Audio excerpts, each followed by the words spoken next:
One of the main things that through my rugby career that I've learnt, and that one of the biggest lessons that I ever was taught, was the idea of remembering to refocus and reset your goals.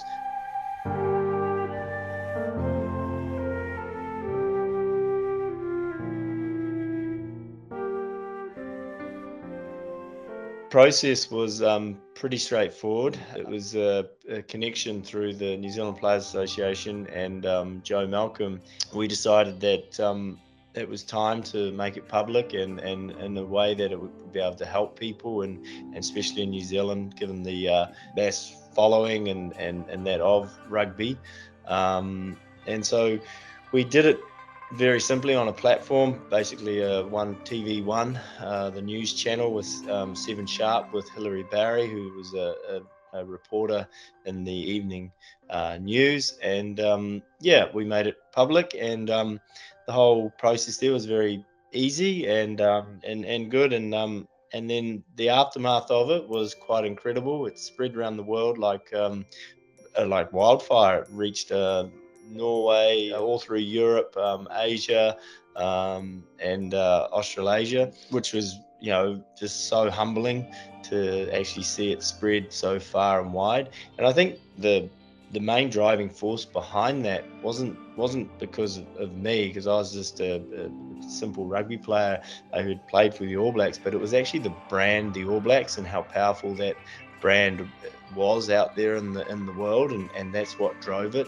and it drove it far and wide. And then just receiving all the stories and all the messages from so many people from all over the world, just sharing their stories and what they went through, and that just made it really humbling to know that there were people out there who gave up their sport because they didn't fit the ideal mold, or what an ideal sports person should be for their chosen sport, and they gave the sport away, which was really sad to hear those stories. And then on a real positive note, messages came in saying that they're actually going to take that sport back up and start playing again, re-spark the fire in them, and they're really excited. And I guess that's why it's so humbling and rewarding as well.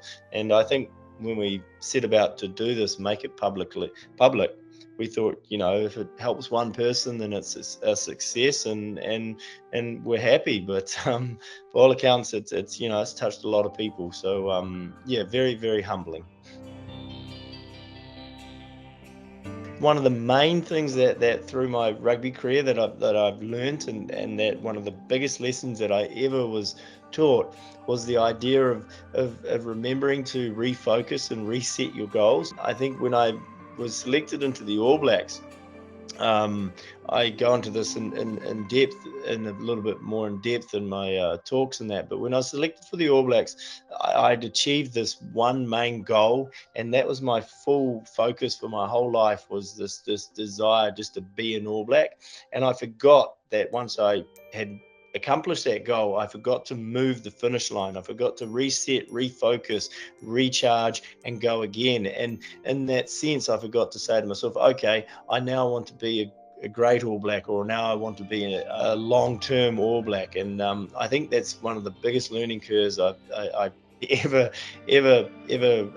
was taught, was that your goals are a living document, and you've got to keep reassessing, and you've got to keep refocusing, and you've got to keep moving that goal line or that finish post further away, so you can keep going forward, you can keep improving yourself, and you can be better. I think what businesses can learn from the approach is the idea that in a sports team, you need everybody, to use a phrase, you need everybody on the bus. You can't have somebody off the bus. And if there is somebody off the bus, you've got to try and get them back on the bus and on the same page as everybody else, because that one person can really, derail the whole team. For example, a person might not be as focused or willing to work on their skills in a sports sense because they see themselves as number two, or they don't see themselves playing in that that weekend. But if we have injuries or anything like that, then that person actually becomes the first cab off the rank and is quickly moved into the starting lineup. And if they're not prepared and haven't been preparing themselves, then they're going to let the whole team down. So it's a full focus on everybody in the team to actually look around and see who's struggling. And people do drop off. They do drop off from their trainings. They do drop off from that and motivation. And I think it's a team environment that manages to really pick that person up, or identifies the person who may have fallen off the bus, and get around them and help them and support them in whatever way it is to get them back on the bus. And I guess businesses can start using that sense and looking around and seeing how their employees are going. And some days people have bad days, and you need to get around there and just make sure show a little bit of support, I guess. I hope they take away a sense of belief, sense that no matter your race, sexuality, religion, if you set a goal and you have the desire and determination and the belief, then it can be achieved.